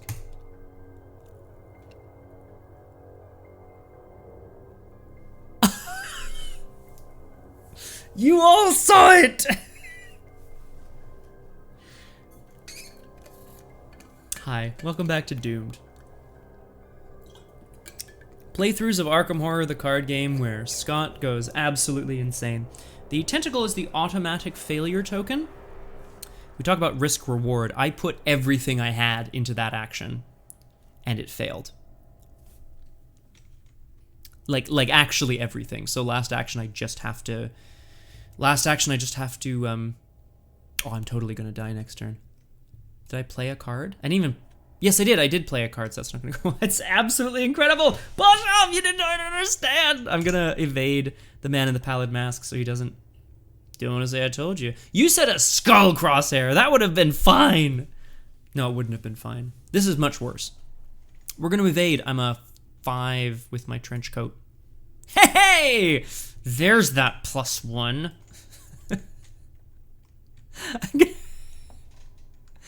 I'm gonna evade the creature and I'm gonna exhaust pickpocketing, which draws me a card. It's Slip Away! Slip Away allows me to slip away from monsters. I know, right? It's the end of my turn. I played a card, but I did not take a resource, so I have to discard this and take a direct damage and a direct horror. They both go on me. In the enemy phase, guess who's back? Back again. Oh my god, they're back. Huge beasts are coming in. I'm taking the damage from the emissary. It's going on the trenchcoat and Leo DeLuca. I'm taking 1 horror from the Comtesse and 1 from the emissary. They're both going on me. Is that right? Yeah, it doesn't really. And then I, no, fudge. If I don't play a card, I die. Right? Well, I'm gonna die anyway, right? There's no way around it. I could deny existence. I could deny existence. Oh my god, what a disaster. I'm putting it on me, and it's just... So, as she moves to... She moves to try to trip... sorry, so let's actually talk about what's going on here. Seth has marched back into the lighting box, this small, cramped room. The man in the pallid mask has grown ever larger in the corner. She moves to try to trip him, and pulling out a dagger that she always carries in her purse, she goes to drive it into the man's back, hoping to maybe not stab him, but at least frighten him. One moment she's holding his arm, the next moment she isn't. She's on the ground, and he is on the other side of the room, motionless. But now he's got his back to the door, and coming through the doorway, huge, impossibly huge, the emissary and La Comtesse. In upkeep, we draw a card and gain a resource. Elusive! I can just leave! Oh my god! And then also during upkeep, oh my god, incredible. The man in the pallid mask readies, but he's aloof, so I assume he goes back to being aloof. Hello, and welcome back again to Doomed. Something, something, something branding. Okay. So, Crosshair will be back momentarily. I will just do a quick recap of where we're at, because it is truly horrible. I realize as I stepped away here... Oh, sorry, yes, so I just have to step away to have a really good cry about how horribly this scenario is going. Just kidding! This is everything I've always dreamed of.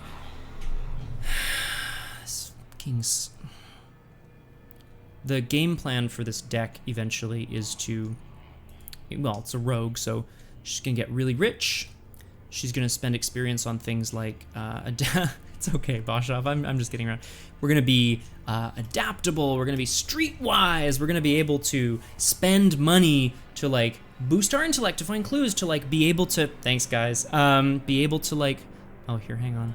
I have the perfect emote. I don't really, but I have some anyway. That's me every time I play this game. Draw a tentacle. I can't believe I drew the tentacle. It was so frustrating.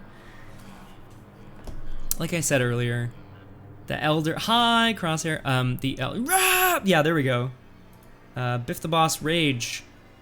There it is. Biff the One Rage. That's the ticket. As I said earlier, there's something, you know, ultimately incredibly frustrating, but also very deeply satisfying about this game. You can always fail. And it sucks, but it does teach you game terms. Failure's not the end. Failure is the beginning of a new attempt. Or of something new, right? In this scenario right now, I desperately need to, I need to like claim some victory points or whatever. So what we're gonna do, I think, the objective is to like find a way out. The man in the pallid mask would know. The man in the pallid mask knows. But instead, I think we're just going to, go for as many victory points as possible. I've got 2 from these locations. I'd love a couple more. There's one on this location if I can get rid of this clue. And there's one, the man in the pallid mask. Sorry, man in the pallid mask. There's 2 on the royal emissary. So, the game plan. That was upkeep. So I have to actually go back and do mythos phase. Oh, son of a... Mythos phase! We go to 4 out of 6. Doom on the new agenda. We draw an encounter card. It's probably something... It's a swarm of... Somehow, Seth went to threaten this man, and he just reappears on the far side of the room, entering the room ever larger, ever more horrifying with its screeching, tinny singing. The emissary, rats flood out of its mouth through the walls. Subscriber. Thank you. Thank you, Hefty Yeti. Thank you, Lamira, for gifting the sub. Very kind. Undone by the classic. I think we're okay in that sense, Crosshair.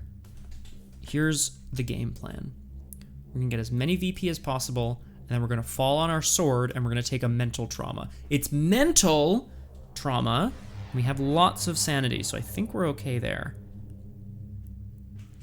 But the game plan is to get as many VP as possible. Specifically, La Comtesse's horror is gonna kill me. I took enough horror from emissary and stuff, right? Actually, at the end of my turn, I'm gonna take a direct damage and a direct horror and be defeated. Oh. Oh, no, it's perfect, Lamira. Don't you worry. Don't you worry about a thing, Lamira. It's fine. Oh, we've just got the painter here in the random ass theater trying to take on the mythos. Oh, no problem at all. Oh, no. Toy. All right. Okay.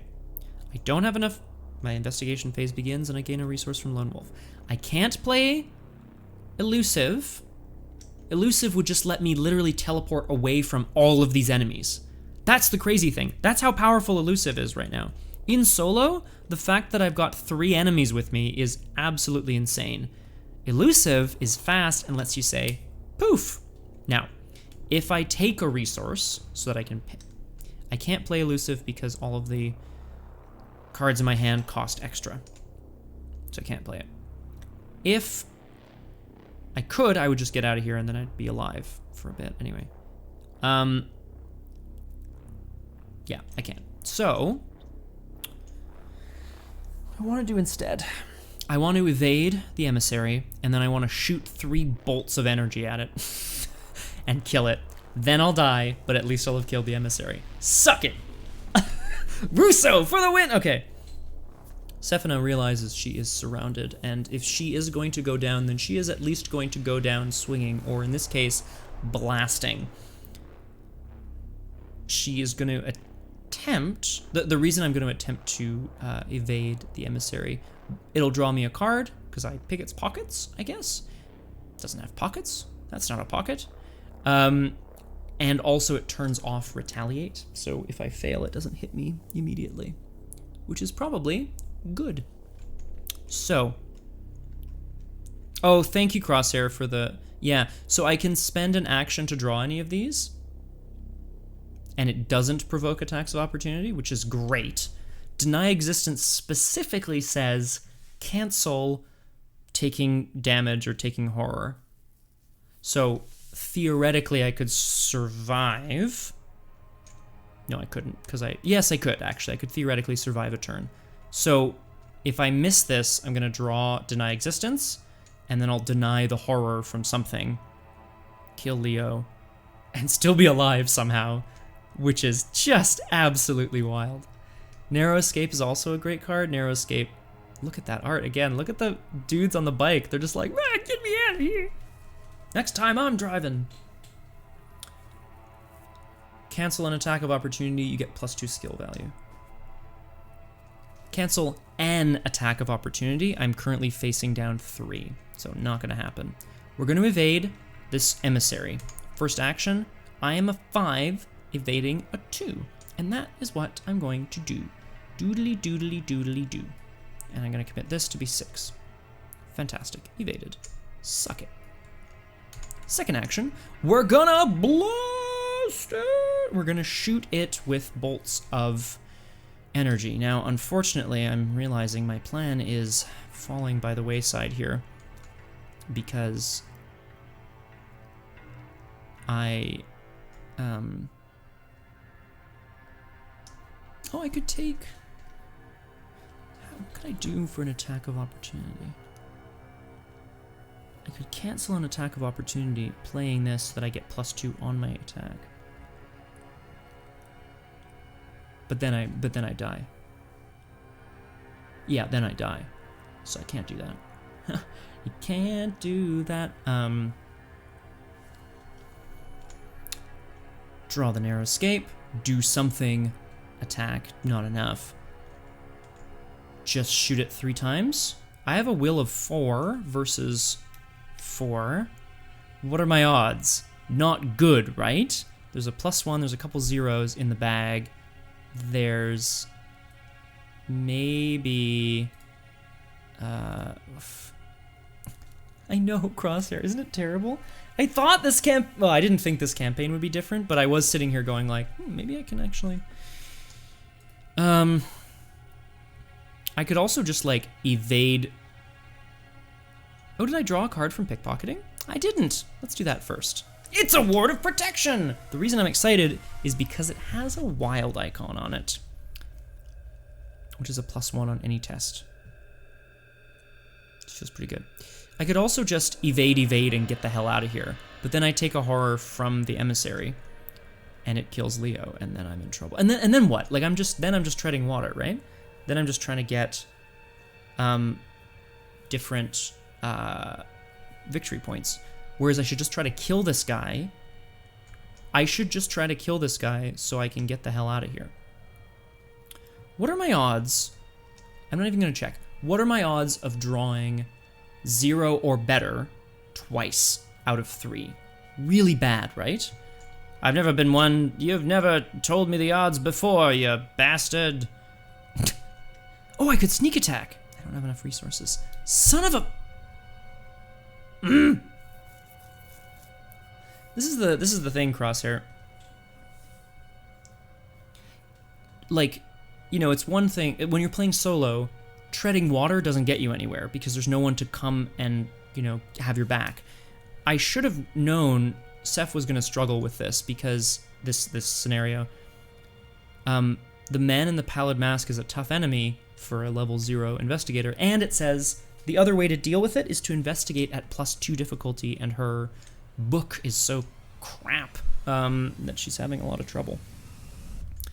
So I can't play sneak attack. That sucks, because then that's 2 free damage to the emissary. I could blast the rats. I'm still taking horror. That doesn't help me. All right, you know what? Scenario's running out of time. We're going for it. Seth sees these creatures coming towards her. She managed to duck under the messenger from Aldebaran, but she's confronted by the Comtesse, and the rats continue to swarm around her body, gnawing at her feet. She summons energy in her mind's eye, energy she didn't even know she has, and she's going to attempt to blast the creature with it. I'm testing at a 4 on a 4. That says +1. Read it and weep, suckers! That's a +1. 2 damage goes on to you.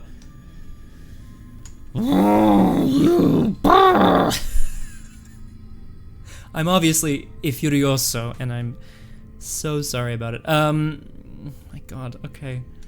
Oh, second action.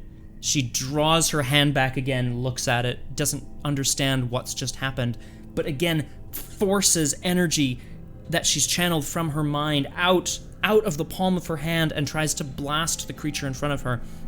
She doesn't understand where this psychic energy is coming from, but it is coming from somewhere. We're fighting using willpower. It deals +1 damage. I take a horror if I reveal a bad symbol. We're gonna commit this word of protection. Where did it go? Oh, what's going on back there, cats? The cats are getting restless because I haven't won yet. Fight! Oh, -1! That's enough! Because I got the word of protection gave me I had 5 willpower. -1 is 4 versus the messenger. The messenger goes in the victory display. It then gets this weird warning thing on it. I don't know. It says the royal emissary gets +1 health when it has a warning on it. I don't know, man. It doesn't matter. It doesn't matter! We did it, everyone! That's 2 more experience. Last action. Last action, if I don't play something, I die. And I can't play anything. So, if I investigate, I take a bunch of attacks of opportunity, so... Oh my god, what am I doing? I'm gonna evade La Comtesse. And then I still survive. How much doom am I at? 4 going to 5. Guys, I think I can maybe get this last clue. No, probably not. We're gonna try it, we're gonna try it. Last action, we're gonna evade La Comtesse. Oh no, I take a damage and a horror from the... Sorry, I'm obviously very excited. The visions in my mind are going to kill me, whether I like it or not. So, last action, we're gonna try to evade. It's a big evade, I'll take it. La Comtesse also can get it. And despite the incredible power radiating from her body, Sefina does not understand where it's come from. Oh, no, Carnage, I'm actually just finishing up the scenario because this is the end of it, unfortunately. And I'm not gonna lie to you guys, if I didn't have something, I would just play the second scenario right now. I'd spend my experience and go, but I have some self-tapes to record, so I'm sorry to say, Carnage, it's too bad. Too bad for me. I know, I'm sorry, Carnage, but you'll be able to catch this on the VOD. I'm gonna edit it slightly for YouTube because it's part of Doomed to return to the path of Carcosa. Man, I know, Lamyra, but I have... Liz is waiting for me to do things. Well, Crosshair, I like most of it. I'm just not sure about Twilight. But basically, the visions in your mind horrors, I didn't play a card this turn, so I take a damage and a horror, which kills me, and I take a mental trauma. And that's the end of the scenario. Not Twilight! Despite the energy that she's managed to channel through her body, despite managing to get away from La Comtesse for another time, Sefina rushes out down the stairs and... sorry, Lamyra. Liz is waiting for me to do some self-tapes with her. We both have tapes to do that I mentioned last night on the stream as well. Sorry about that, yeah. Actually, a good point, Crosshair. A good point. Twilight. We have some self-tapes to do tonight. I'll tell you all about it as soon as we've resolved the scenario. Cats, are you okay back there? Cats, are we okay? God damn, I have to finish this scenario. Okay, so I've taken a mental trauma. If no resolution was reached, each investigator was defeated. Once again, you're startled awake, this time by the cold, clammy fingers of a hand on your shoulder. Are you all right? An elderly man asks, helping you to your feet. Your mind is a flurry of memories. Last you remember, the Ward Theater had become a place of nightmares filled with dangerous fanatics and strange traitors. Worried, you glance at your surroundings only to find yourself on the rain-slicked curb outside the theater. The old man helped us up because we're not just like a random drifter. This is Sefina Rousseau. She's a painter, and she's wearing a dress. You know what I mean? Despite the events from earlier, the city seems normal to your eyes, or at least what passes as for normal in Arkham. The bright glare of headlights drills into your eyes as cars pass by on the street, splashing dirty rainwater onto the sidewalk just beside you. The old man wears an expression of concern, noting the terror in your eyes. "Were you mugged? Damn those trouble boys!" he exclaims. "Dry gulching folk on a night out on the theater! Dry gulching folk on a night out to the theater! Not a single street those hooligans haven't staked a claim on, I tell you." You stand and walk over to the front window of the Ward Theater to tentatively peer through, but it's too dark to see anything. The elderly man eyes you curiously for a moment, then shrugs and continues walking. "Well, I'd best be on my way. I'd do the same if I were you," he says, rounding the street corner. You quickly follow, hoping to warn him to stay away from the theater, but when you turn the corner, it is not the elderly man you see, but the familiar sight of the stranger in his featureless, pallid mask. His unwavering gaze bears down upon you. "Who are you?" you call out. The stranger does not respond, but instead turns and disappears into the alleyway behind the theater. You give chase, hoping for answers, but by the time you reach the alleyway, it's empty, save for a notice on the wall near the theater's employee entrance. "Don't be a wet blanket. Come to the King in Yellow cast party, 8 p.m. at the home of Constance Dumaine, 1452 Atlantic Avenue. Formal dress only." You tear the notice from the wall and take it with you, frustrated and lost. In your campaign log, record that the stranger is on to you. The man in the pallid mask becomes a weakness in my deck. In your campaign log, under chasing the stranger, place a tally mark for each time the man in the pallid mask was defeated. That's 0. Each tally will bring you one step closer to the truth. So we want to, when he comes out, we want to chase him and try to defeat him if we can, in some way. Each investigator earns experience equal to Victory X. Now, if I'm not mistaken, I couldn't get this clue, but 1 on the trap room, 1 in the rehearsal room, and 2 on the emissary. I'm shocked and appalled by how that went. However, I'm also quite pleased because I managed to eke out more than just 2 experience. Just a wild ride. I want to get off the Arkham Horror LCG wild ride, but I can't. This is doomed. And I am. Doomed, that is. A classic. A mental trauma, scenario 1. How horrible. But I should point out, despite not knowing the name of the scenario. Right. Next scenario. What the hell was that, Cats? Yikes, it's getting bad in here. It did go better than horribly. Terribly is better than horribly, right, Crosshair? The next time we'll be taking on a scenario with Sefina Rousseau, we will be seeing her at the cast party for the King in Yellow. Formal dress only. Scenario 2 is called The Last King. And I, for one, am pretty jazzed, because I'll have spent some experience and hopefully improved my deck. What the shit is happening, Cats? Oh my god, we're doomed! This is all going on YouTube. The whole point of streaming was that I wouldn't have to edit after. And now there's going to be exclamations about cats, there's going to be subscriptions. You're all here anyway. Boshoff, you're right. But Boshoff, it's what we choose to do with our time that's the most important.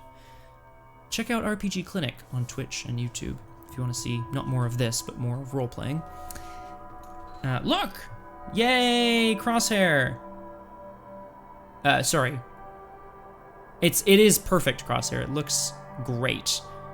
Does it need to now go into the actual chat? Thank you, Lamira. I had a great time. Okay.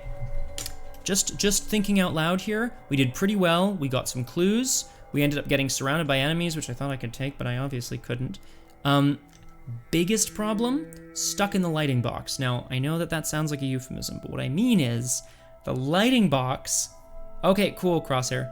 thank you guys. Sorry, Carnage, that I couldn't stream for a bit longer. The problem with the lighting box is everything costs more, and Seth is all about making the cash and using it. I also went big and failed big on a backstab on the man in the pallid mask, which would have been slightly better. I think we could have maybe eked out a win. 1 mental trauma, 4 experience. Something weird is going on with the King in Yellow here at the Ward Theater, and Sefina Rousseau hopes to discover the truth next time in The Last King. Thank you all so very much for joining me. If you have questions, comments, or concerns, don't forget to put them down in the comments section down below if you're watching this on YouTube.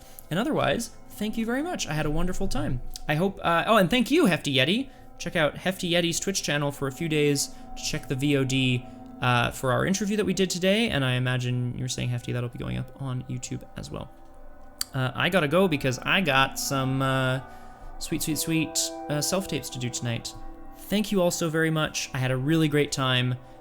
Didn't win, but it's not about winning or losing. It's about being doomed.